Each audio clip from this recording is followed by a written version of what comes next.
1 Reis, capítulo 13, até o verso número 10. Você achou aí na Bíblia? 1 Reis 13 diz assim a palavra do Senhor: Eis que por ordem do Senhor veio de Judá a Betel um homem de Deus, e Jeroboão estava junto ao altar para queimar incenso. Clamou o profeta contra o altar por ordem do Senhor e disse: Altar, altar, assim diz o Senhor, eis que um filho nascerá à casa de Davi, cujo nome será Josias, o qual sacrificará sobre ti os sacerdotes dos altos, que queimam sobre ti incenso, e ossos humanos se queimarão sobre ti. Deu naquele mesmo dia um sinal, dizendo: Este é o sinal de que o Senhor falou: Eis que o altar se fenderá, e se derramará a cinza que há sobre ele.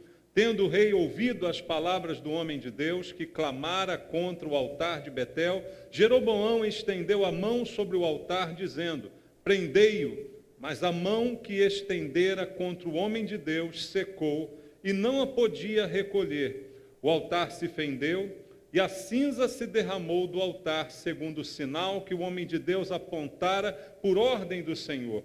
Então disse o rei ao homem de Deus: Implora o favor do Senhor teu Deus e ora por mim, para que eu possa recolher a mão. Então o homem de Deus implorou o favor do Senhor, e a mão do rei se lhe recolheu e ficou como dantes.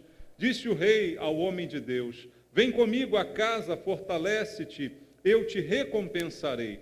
Porém, o homem de Deus disse ao rei: Ainda que me desses metade da tua casa, não iria contigo, nem comeria pão, nem beberia água neste lugar, porque assim me ordenou o Senhor pela sua palavra, dizendo: Não comerás pão, nem beberás água, e não voltarás pelo caminho por onde foste.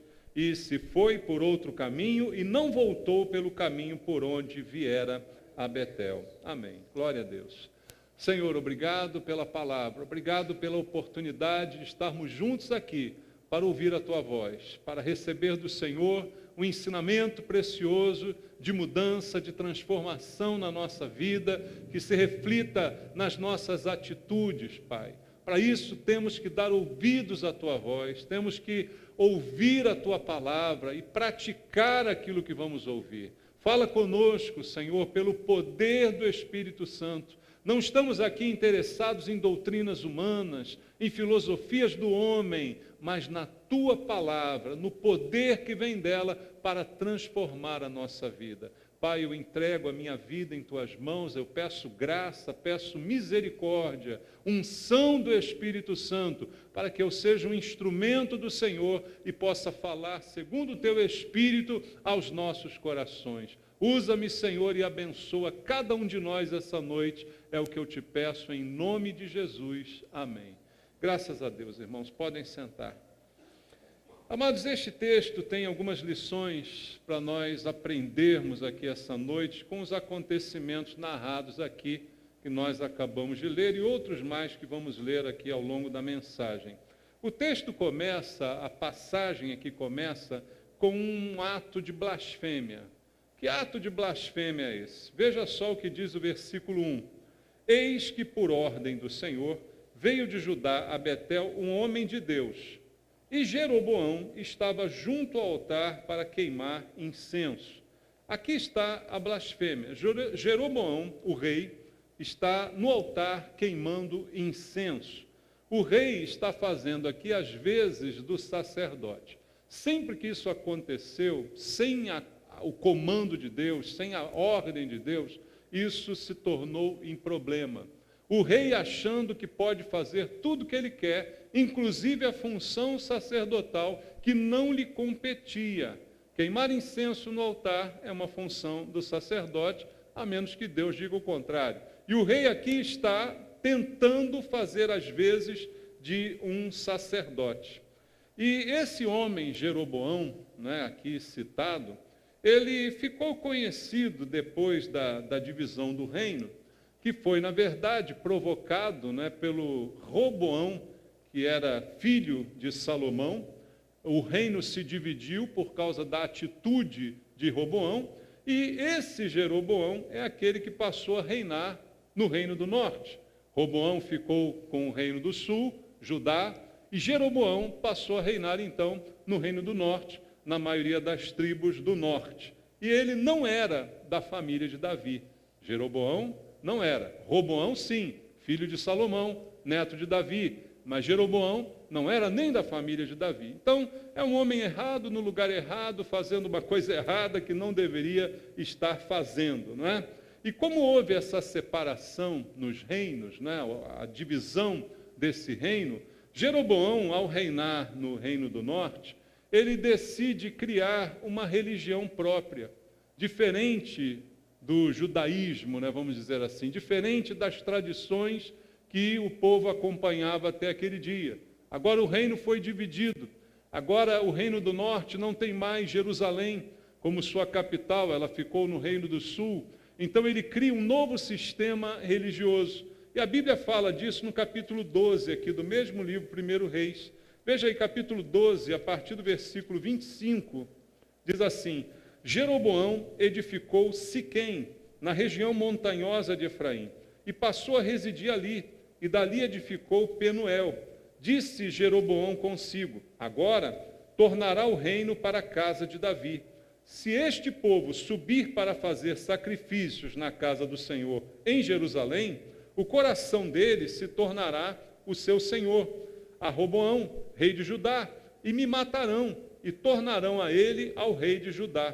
Pelo que o rei, tendo tomado conselhos, fez 2 bezerros de ouro, e disse ao povo: basta de subirdes a Jerusalém, vês aqui teus deuses, ó Israel, que te fizeram subir da terra do Egito, pois um em Betel e o outro em Dan. E isso se tornou em pecado, pois que o povo ia até Dan, cada um para adorar o bezerro. Jeroboão fez também santuários nos altos e perante o povo, constituiu sacerdotes que não eram filhos de Levi, fez uma festa no 8º mês, no dia 15º do mês, igual à festa que se fazia em Judá. Sacrificou no altar, semelhantemente fez em Betel, ofereceu sacrifícios aos bezerros que fizeram. Também em Betel estabeleceu sacerdote dos altos que levantara. No 15º dia do 8º mês, escolhido a seu bel prazer, subiu ele ao altar que fizera em Betel e ordenou uma festa para os filhos de Israel. Subiu para queimar incenso. Percebe que ele criou essa religião? Ele inventou as datas, ele inventou as cerimônias, ele criou os bezerros, na verdade é uma cópia, né, do que Arão já tinha permitido no deserto. Ele nem aprendeu a lição antiga, né, do que aconteceu lá. E por quê? Pelo medo de que, se as pessoas continuassem indo a Jerusalém, o lugar original de adoração, para ali render honra ao seu Deus, elas acabariam por se agregar novamente ao reino do sul, e o reino do norte ficaria esvaziado. Então ele decide, ao seu bel prazer, criar uma religião nova, criar um lugar novo de adoração. Aliás, criou 2, Betel e Dan, colocou um bezerro em cada um, criou datas, criou festividades, ordenou sacerdotes. Olha que bacana, né? Ele mesmo agora decidiu: você vai ser sacerdote. Parece uns pastores hoje que se ordenam, né? Agora eu sou apóstolo, agora eu sou isso, aquilo. Fez tudo isso da forma que ele quis, ao seu bel prazer, como a Bíblia diz aqui, você leu aqui junto comigo. Então ele criou uma nova religião. E isso só aprofundou a ruína de Israel, que foi o primeiro reino a ser completamente dizimado, antes até de Judá, que só mais tempo depois foi dominado por Babilônia. Mas Israel sempre viveu uma situação espiritual muito pior desde essa origem, dessa religião misturada, cheia de coisas que não tinham nada em relação a Deus, criada pela cabeça de Jeroboão, né? E isso se tornou, então, num tempo de ruína espiritual, que estava iniciando ali com a divisão do reino, com esse apoio de Jeroboão, criando essa religião, e isso se estendeu por toda a história do reino de Israel. Só que está no início, acabou de se dividir o reino, Jeroboão acabou de tomar essas medidas, acabou de inventar essas coisas. Deus é tão bom e tão misericordioso que decide mandar um profeta ali, para ainda aquele profeta alertar aquele homem.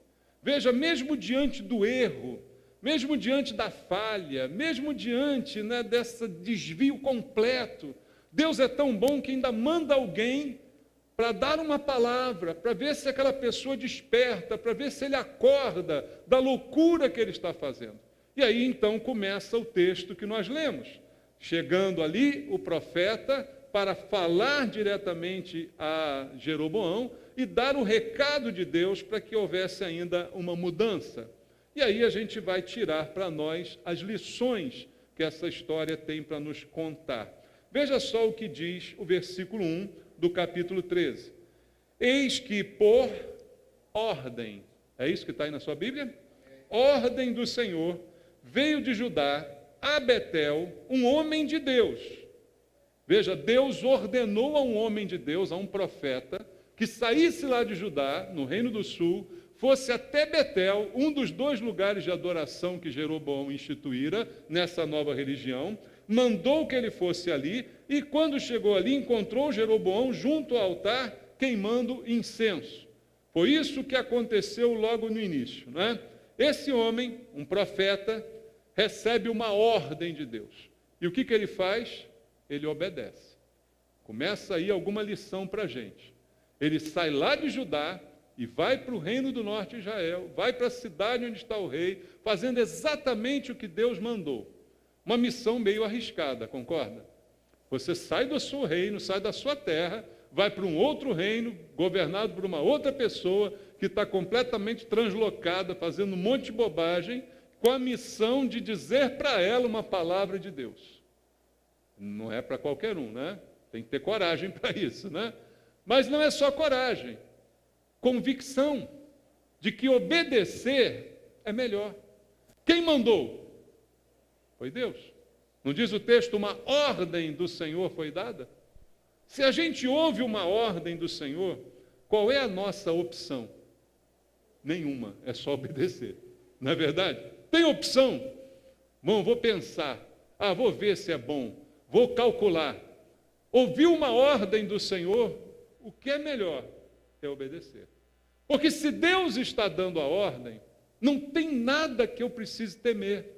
Se eu estou ouvindo de Deus alguma coisa, se é uma ordem clara que o Senhor me deu, não há medo que possa me impedir, porque Deus cuidará de que eu cumpra a missão que Ele me deu. Deus não nos pede coisas impossíveis, os impossíveis Ele faz. O que Deus me pede para fazer é possível de ser feito, embora possa ser até arriscado. Mas eu preciso confiar que quem mandou é fiel para me guardar também. E é isso que esse homem vai fazer. E aí diz o versículo 2, clamou o profeta contra o altar.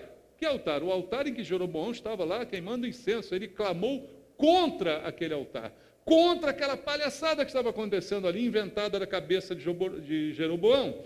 E ele disse, altar, altar, assim diz o Senhor, eis que um filho nascerá à casa de Davi, ou seja, lá no outro reino, cujo nome será Josias, o qual sacrificará sobre ti os sacerdotes dos altos, que queimam sobre ti incenso, e ossos humanos se queimarão sobre ti.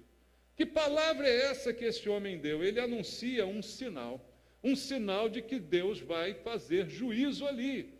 Olha, todos esses sacerdotes que não são sacerdotes, que foram ordenados por Jeroboão, que hoje estão aí queimando incenso, que estão aí fazendo sacrifício, eles é que vão ser queimados nesse altar.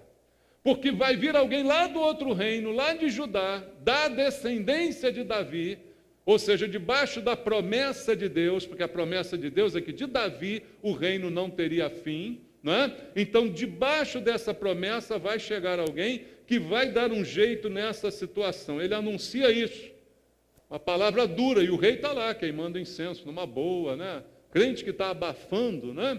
E chega um profeta e diz, Deus vai destruir isso tudo aí. E vai queimar todo mundo que está queimando incenso aí. Por acaso você está também. Então isso inclui você.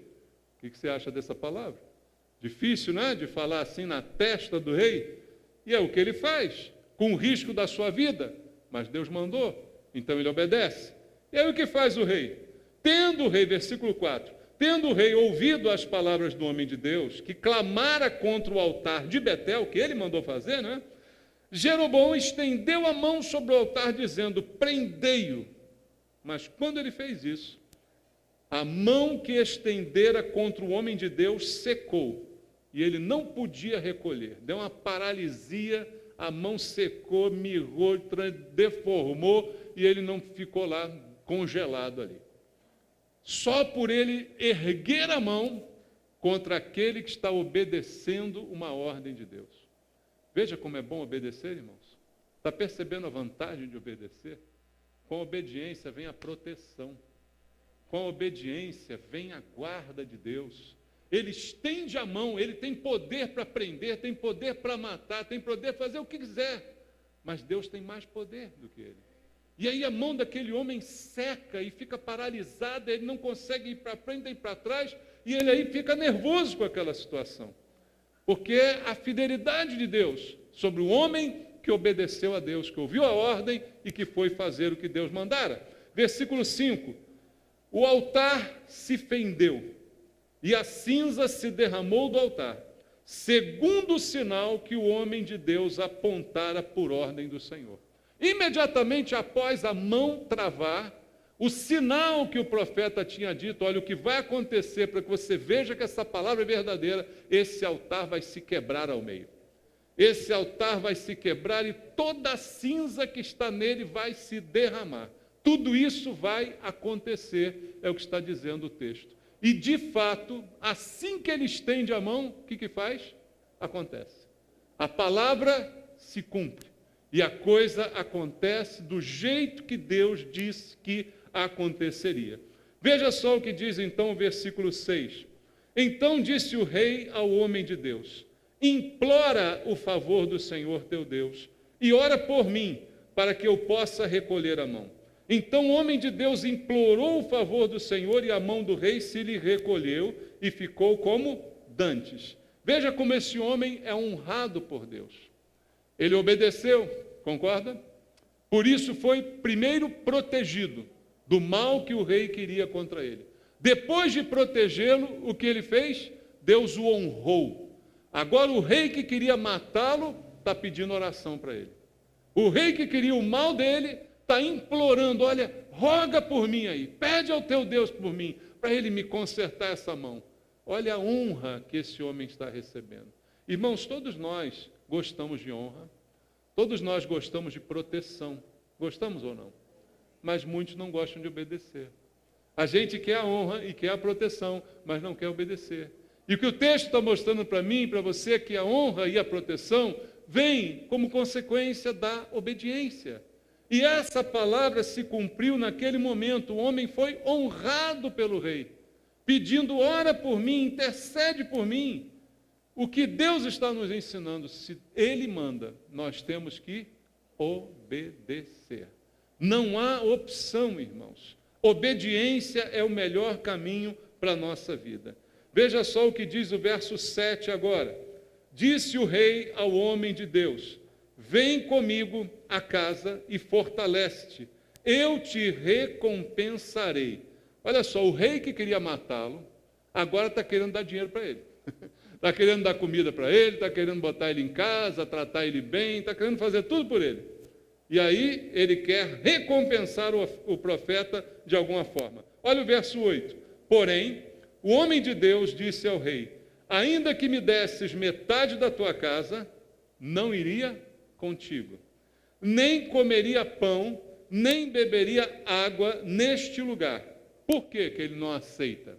Aí ele explica: porque assim me ordenou. Veja como o texto sempre está imperativo. Deus ordenou, eu fui. Agora Deus ordenou que eu não aceite nada da sua casa. Ele me ordenou, dizendo: não comerás pão, nem beberás água, não voltarás pelo caminho por onde foste, e se foi por outro caminho, e não voltou pelo caminho por onde viera a Betel. Então, uma ordem foi dada àquele homem, e ele obedeceu a primeira e a segunda vez.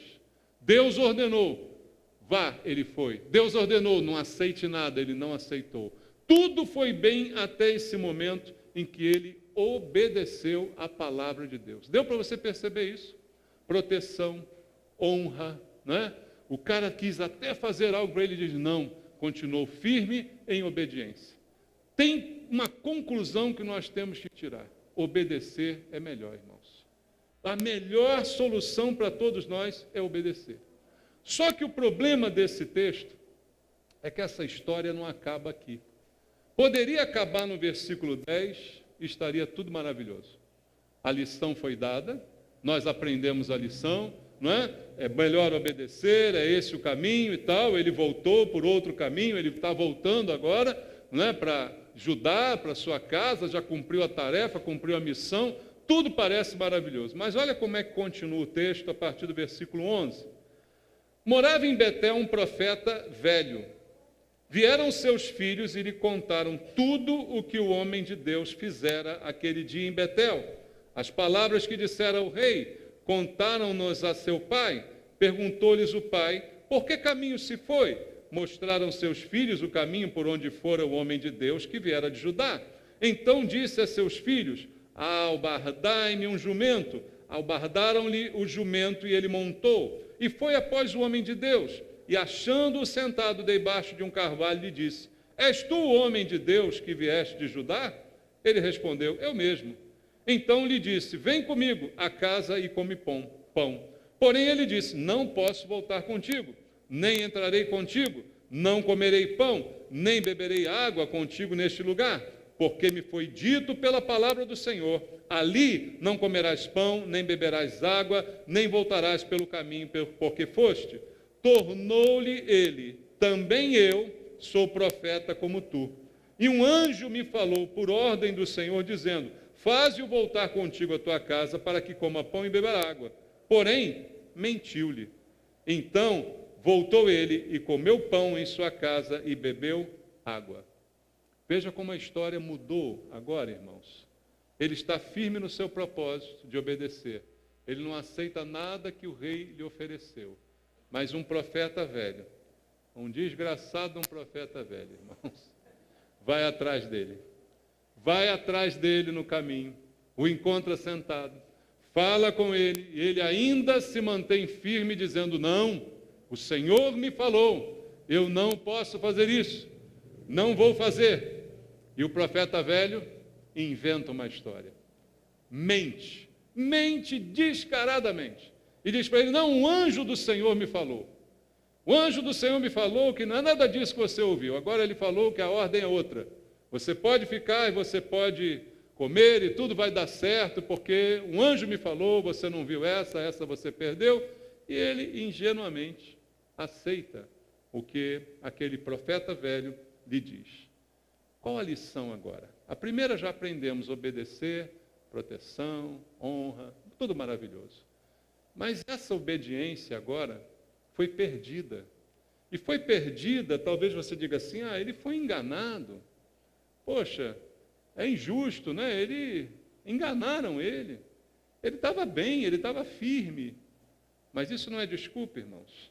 Porque na obediência, quando a gente decide obedecer a Deus, sempre vai aparecer uma tentação no caminho. Concorda? Você decidiu obedecer, vai vir uma tentação. Quando você não obedece, não tem tentação nenhuma, nem precisa, né? Você já caiu mesmo? Já não está obedecendo, vai tentar o quê? Deus vai tentar? Deus não tenta. Quem tenta? É o diabo. O diabo vai tentar alguém que não está obedecendo a Deus? Não, é perda de tempo, não precisa tentar, já não está obedecendo mesmo. Quem é que o diabo vai tentar? Alguém que está obedecendo. Quem o diabo foi tentar no deserto? Jesus, que estava obedecendo. Só é tentado, de fato, aquele que está em obediência. Quem está em desobediência, em rebeldia, isso não é tentado, isso já caiu mesmo. Então é o obediente que será tentado. E esse homem de Deus, estava obedecendo até aqui. E é ele que vai ser tentado agora. Vai sempre ter alguém tentando desviar a gente da obediência. Sempre que você se determina a obedecer, as tentações certamente vão acompanhar essa sua decisão. E nesse texto aqui, um profeta velho foi o algoz. Podemos dizer aqui que foi um colega de ministério, né? Um profeta velho. Um colega de ministério. Ele é profeta, mas tinha outro profeta. O que atrapalhou ele agora foi um colega. Às vezes a tentação vem sempre, né? Às vezes não, sempre do diabo. Mas em determinados momentos, o diabo usa alguém, que pode ser alguém próximo, que pode ser alguém que parece irmão. Por isso, irmãos, nós temos que ter muito discernimento. Na igreja tem joio e trigo. Nem todo que diz Senhor, Senhor, de fato, entrará no reino dos céus, como Jesus ensinou. Então a tentação pode vir de um colega, pode vir de um irmão da igreja, pode vir de um membro da família, pode vir de alguém do ministério, mas ele vai ser usado para fazer você cair. E foi o que aconteceu com esse homem. Um colega, um profeta como ele, dito profeta já, né? E ele vai tentar, de fato, ser usado ali para demover aquele homem da sua convicção de obedecer. Pode ser um amigo, pode ser um irmão, pode ser uma pessoa bem intencionada. Já viu quanta gente bem intencionada vai para o inferno, irmão? Não dizem aí, né? De boa intenção, o inferno está cheio. Porque é boa intenção, mas o resultado foi terrível. E a pessoa chega para te demover da decisão de obedecer a Deus. Você está convicto em obedecer, mas ela inventa uma artimanha, ela inventa uma brecha. Ela diz, não é bem assim que Deus falou. Você já ouviu essa frase? Quem disse essa frase? Não é bem assim que Deus falou. Foi a serpente no Éden. Foi ou não foi? Não é bem assim a palavra. De repente tem outra interpretação. Se você olhar desse jeito, não é bem isso. Pode ser diferente. Não é o que o diabo faz o tempo todo? Usa alguém, usa a serpente, usa um irmão, usa um profeta, um colega, um amigo, usa um parente. Quantos parentes nossos se voltam contra nós? Não é assim não, você está muito fanático com esse negócio de igreja. Algum parente já disse isso para você? É o diabo, irmão. Olha para esse parente e vê Satanás nele. Ô pastor, que isso? Não, mas é verdade, infelizmente eu tenho que dizer para você. Anjo que não é, tá bom? Não é anjo, é demônio, irmão. Não tem meio termo. A pessoa é usada pelo diabo, mas ela não sabe que é usada pelo diabo. Mas o que acontece? Nesse caso aqui, o profeta até bem sabia, porque ele arquitetou essa mentira. Ele arquitetou esse plano com alguma coisa planejada, né? Também, às vezes, é um inimigo que vem realmente com a intenção de nos prejudicar. E o que a gente tem que fazer? Ficar atento. O que a gente tem que fazer? Obedecer mais ainda. Ficar firme nas nossas convicções. Firme, irmãos. Porque é isso que o diabo tenta fazer sempre quando vê alguém em obediência. E o argumento desse velho foi bem forte e bem espiritual. Olha o que ele diz no versículo 18. Também eu sou profeta como tu. Aí, eu também sou profeta. Não é só você que é profeta, não. Eu também sou, é o que ele fala. Ele vai aqui jogar pesado. Um anjo me falou por ordem do Senhor, dizendo, faze-o voltar contigo à sua casa, para que coma pão e beba água. Porém, mentiu-lhe. Era uma mentira que ele estava contando. Mas o argumento é espiritual. Veja, o diabo veio para enganar, irmãos, para seduzir. E a sedução é com coisas que parecem verdadeiras, mas na verdade são mentiras. Se ele vem com uma coisa muito escrachada, você logo identifica. Mas ele vem com algo sutil. Não é bem assim. Não é bem isso que a Bíblia diz. Não é bem isso que Deus falou. Então ele diz, não, mas eu também sou espiritual. Deus também fala comigo. Eu também tenho o Espírito Santo. Ele também me revela. E um anjo me falou que esse não é a vontade de Deus. Esse negócio de anjo, irmão, é um perigo, sabia? Eu fico muito preocupado quando eu vejo os crentes aí vendo anjo em tudo que é lugar. Você já viu as pessoas que gostam de ver anjo? Ela vê anjo aqui, vê anjo ali, anjo voando, né? E tem aquelas músicas, um anjo voando para todo lugar e tal. Aí vem um anjo com a bandeja, é o anjo garçom, conhece? Vem ele com a bandeja e vem, traz isso, traz aquilo, traz uma espada, traz não sei o quê, chega lá e passa com fogo e não sei o quê. Olha, irmãos, eu creio no mundo espiritual, eu creio no poder de Deus, eu creio no poder do Espírito Santo, mas a gente tem que ter muito cuidado com essas coisas, muito cuidado com essas supostas aparições, principalmente nos dias atuais. A Bíblia diz que muitos seriam confundidos, falsos cristos, não é? Apareceriam. sendo reconhecidos pelas pessoas. E as pessoas aí estão vendo anjo aqui, vendo anjo ali. Irmão, o que é mais importante? O que o anjo te fala ou o que a palavra de Deus diz? Ah, será mesmo? Quero ver na hora que você vê o anjo. Tem gente que fica tão emocionada com uma experiência dela que esquece tudo. É assim, aparece um anjo, você está na sua casa, aí um clarão, aí você olha, vê aquele homem de branco, vindo na sua direção, ele diz, eis que te digo, meu servo. Aí nesse momento você já arrepiou todinho, né? Você já arrepiou todo, aí dá aquele frio, né? Aí você não quer mais saber, porque se ele te falar qualquer coisa, você aceita, porque a experiência acaba se tornando mais importante do que a palavra. É isso que nos leva ao erro, irmãos. Experiências são boas, mas elas têm que concordar com a palavra. Elas não podem se opor à palavra. E há um texto na Bíblia em que a Bíblia é clara sobre isso. O apóstolo Paulo, em Gálatas, capítulo 1, veja no versículo 18, olha o que ele fala. Gálatas, capítulo 1, verso 8, perdão. Mas ainda que nós, ou mesmo um anjo vindo do céu, vos pregue evangelho que vá além do que vos temos pregado, seja anátema, quer dizer, maldito. Veja, vem um anjo do céu e começa a pregar aqui um evangelho diferente. Começa a pregar um monte de coisa esquisita. Paulo diz, é maldito. É anjo, mas não é do céu. Esse anjo aí está disfarçado. Esse anjo aí é agente secreto do inferno. Mas se eu ficar impressionado, né, vejo um anjo aqui, o anjo vem, eu dou o púlpito para o anjo, fala anjo. E o anjo fala um monte de bobagem para a gente. E a gente tem que combater o anjo com a palavra de Deus.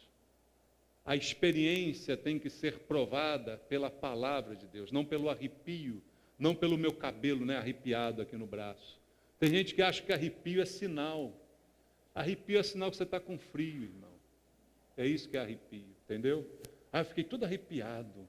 É mesmo, já está com frio. Está com algum problema interno no seu corpo, aí está dando alguma coisa. Porque arrepio não é sinal para validar uma experiência espiritual. Você pode ter uma experiência espiritual, não tem arrepio nenhum. Você pode ter uma comoção no seu coração, Deus falando contigo, amém. Mas não se deixe impressionar pelo anjo. O profeta velho diz, um anjo falou comigo. Se aquele profeta conhecesse Gálatas não tinha sido escrito ainda, né? Se ele conhecesse, ele ia ler aqui o versículo 8, que Paulo disse, olha, eu mesmo, que eu posso ficar maluco, ou então um anjo, se vier aqui e pregar outro evangelho que ultrapasse o que já tem sido dito, seja maldito. Até ele se coloca nisso. Mesmo eu posso enlouquecer, vir aqui falar um monte de coisa que vai além do que já disse. Eu também sou maldito. Se for um anjo, ele é maldito também. Não é de Deus. Nem todo anjo é de Deus. Não esquece que Satanás era um anjo. Amém, irmãos? Então aprenda essa lição. Aquele profeta dizendo que ouviu um anjo, ele conseguiu enganar aquele profeta que a princípio obedecia a Deus e era fiel ao Senhor. Então o que esse texto também me ensina é que não basta obedecer uma vez, é preciso obedecer até o fim.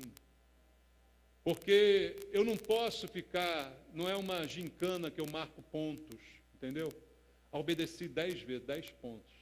Agora acho que eu posso desobedecer umas 3 quando eu estou no saldo de 7. É assim que funciona? Não, não funciona assim. Obedeci 8 vezes, agora posso 2. Não, é sempre. Não é opção, não é balanço, né, de positivo, negativo. A obediência tem que ser constante. O que Deus está nos pedindo é isso, e nos mostrando pelo próprio texto da Bíblia. Olha o que acontece a partir do versículo 20. Estando eles à mesa, veio a palavra do Senhor ao profeta que o tinha feito voltar, e clamou ao homem de Deus, que viera de Judá, dizendo, assim diz o Senhor, porquanto foste rebelde à palavra do Senhor, e não guardaste o mandamento que o Senhor teu Deus te mandara, antes voltaste, comeste pão e bebeste água no lugar que te dissera, não comerás pão nem beberás água, o teu cadáver não entrará no sepulcro, de teus pais. Veja, o próprio homem que mentiu para ele, agora fala a verdade para ele, dando a sentença que ele receberia. É inocente esse profeta? Pensa comigo. Eu ouvi de Deus me dizendo que eu tenho que fazer uma coisa e que eu não posso fazer outra. Deus me deu essa ordem. Eu vou, obedeço. Faço o que tenho que fazer e não faço o que Deus mandou não fazer, quando o rei me ofereceu aquilo tudo. Agora chega alguém e diz assim, olha, veio um anjo aqui e me falou que não é bem assim, que agora Deus mudou de ideia. Só esse fato já seria suficiente para uma pessoa que tem integridade diante de Deus, tem simancômetro, perceber que isso não é de Deus. Como é que Deus fala uma coisa uma hora e depois fala outra? Você acredita em contradições na palavra de Deus? Uma hora ele diz que uma coisa é certa, outra hora essa coisa certa vira errada.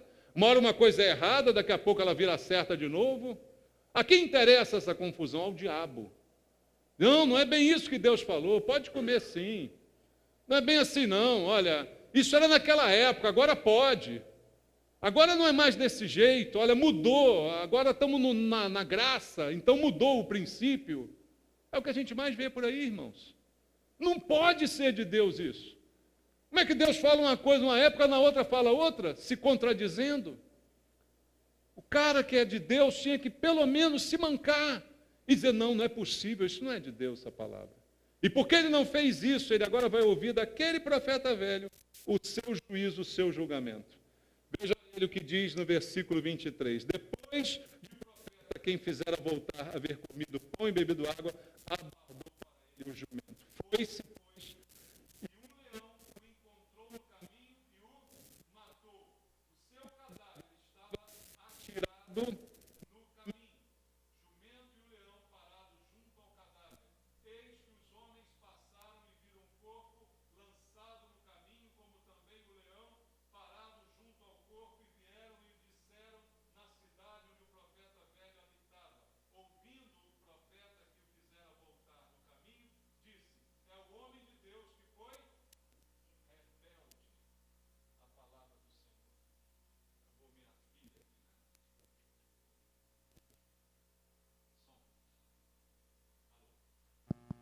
Alô, som. O que esse homem diz que esse profeta foi? Rebelde. Você leu o texto aqui comigo? Rebelde à palavra do Senhor. Por isso, o Senhor o entregou ao leão, que o despedaçou e matou, segundo a palavra que o Senhor lhe tinha dito. Deus errou? Deus foi muito justo? Deus foi muito bravo? Deus foi muito rigoroso? Não. Deus está com ele o tempo todo. O honrou, o protegeu na frente do rei. Era só continuar obedecendo. Era só continuar no bom caminho que ele estava. Nada mudaria, mas desobedeceu. Foi enganado, ou melhor, se deixou enganar. Nós muitas vezes somos enganados pelos próprios desejos do nosso coração. A Bíblia diz isso, irmãos. Nós ouvimos aquilo que queremos ouvir, não o que Deus está dizendo. Certamente aquele homem estava com fome. Imagina ir e voltar sem comer nada, ir e voltar sem beber um copo d'água. Um caminho longo, uma caminhada grande. Ele estava morrendo de sede, morrendo de fome. Quando o cara disse, não, um anjo fez isso, ora, é tudo que eu queria ouvir. Eu queria só um motivo para desobedecer. Mas de preferência que fosse um motivo espiritual. Foi um anjo que me mandou desobedecer. Então está limpo, está tudo certo. E aí é o que ele faz, e a consequência é o que nós vimos aqui. Ele acaba despedaçado por um leão. Ser enganado, irmãos, não é desculpa. Nenhum de nós pode se desculpar diante de Deus dizendo, foi o diabo que me enganou. Ah, Senhor, eu fui enganado. A Bíblia não está cheia de versículos dizendo que ninguém vos engane. A Bíblia não está cheia de alerta dizendo vigiai e orai, para que ninguém seja enganado. Porque engano não é atenuante para o pecado. O fato de ser enganado não torna você inocente. Aquele homem foi enganado, o cara mentiu para ele, está na Bíblia. Mas ele não foi tido por inocente por ter sido enganado. Você vê que o juízo aconteceu sobre a vida dele porque ele desobedeceu. Então, nessa hora, não importa o currículo da pessoa. Ele obedeceu até o final, mas no final, desobedeceu. A palavra vai se cumprir, a punição ocorrerá, irmãos. Você lembra de Moisés?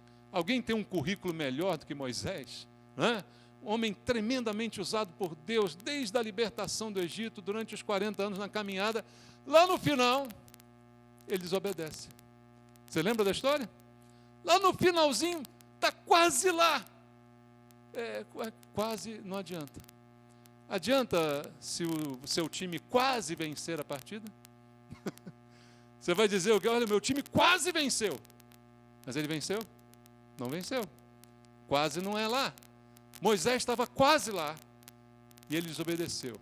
E porque ele desobedeceu, todo aquele currículo dele, muito bem, Deus disse, parabéns, Moisés, por tudo que você fez. Mas por essa desobediência você não vai entrar na terra prometida. Eu vou até dar uma chance, você vai olhar para ela. Tá? Mas entrar você não vai. Então não adianta a gente invocar currículo, experiência, invocar anos de serviço, anos de casa. Agora eu tenho direito a dar umas desobedecidazinhas, porque já servi a Deus muitas vezes, né? Agora eu acho que eu já acumulei um crédito com Ele, então eu posso usar um pouquinho desse meu banco de horas com Deus. É assim, irmãos? Funciona desse jeito? Banco de horas com Deus? A desobediência sempre traz consequência. Veja o versículo 21, como chama a desobediência. Está aqui, olha. Clamou ao homem de Deus que viera de Judá, dizendo, assim diz o Senhor, porquanto foste rebelde à palavra de Deus. A desobediência é sempre tida por rebeldia. Não é uma falha, não é um deslize, não é um acidente, não, é uma rebeldia. Foi rebelde. Aquele profeta íntegro até aquele dia, obediente, que foi livre, que foi isso, foi aquilo. Agora Deus diz, você foi rebelde à palavra de Deus. Você foi rebelde ao que Deus tinha mandado você fazer. E a consequência para aquele profeta, qual foi, irmãos? Morte. Foi despedaçado por um leão. Aí talvez a gente hoje, olhando para isso, pense assim, bom, não tem leão aqui no Rio de Janeiro. Tem leão por aqui? Eu acho que não, né? Só no zoológico ali da Quinta, a gente está perto, mas acho que eles estão guardados lá. Aí a gente pensa, qual a possibilidade de eu ser despedaçado por um leão? É muito pequena, né? Não, acho que hoje em dia também Deus é amor, é paz, é graça. Eu acho que Ele não vai mandar um leão me despedaçar. Então a gente, por causa disso, né, pensa assim, não, eu acho que eu não vou ser pego nessa consequência. Para aquele profeta foi a morte através de um leão que o despedaçou.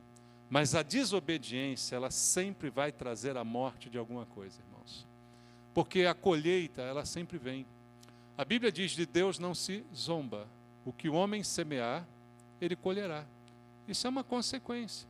Então pode ser que não venha um leão te despedaçar, pode ser que ninguém morra, né? Deus não anda hoje matando muita gente, né? Mas mata de outra forma. Mata muita coisa, mata muito sonho, mata muita vida que poderia ser boa, próspera, alegre, feliz, de paz. Quando você já viu um rebelde se dar bem? Diga para mim.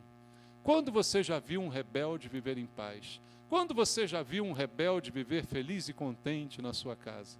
Eu nunca vi isso acontecer. Alguma coisa vai morrer na vida de um rebelde. Alguma coisa será ceifada, porque foi semeada. E isso é um princípio invariável de Deus. Então fica para nós a lição, vale a pena obedecer. E vale a pena obedecer até o fim. Até o fim da caminhada. Quanta dor, quanta derrota seria evitada se a gente só obedecesse. Obedeceu, não vai ter dor, não vai ter derrota, não vai ter tantas coisas que atrapalham a nossa vida. Então, amados, se Deus não falha conosco, nós não podemos falhar com Ele. Nós temos que atentar para isso. para não falharmos com aquele que não falha conosco. Não se deixe enganar. Não se deixe iludir por promessas, por incentivos, de que não é bem assim, é diferente. Não é. A palavra de Deus é séria e sempre foi e sempre será. Cabe a nós obedecer. Amém? Que Deus nos abençoe.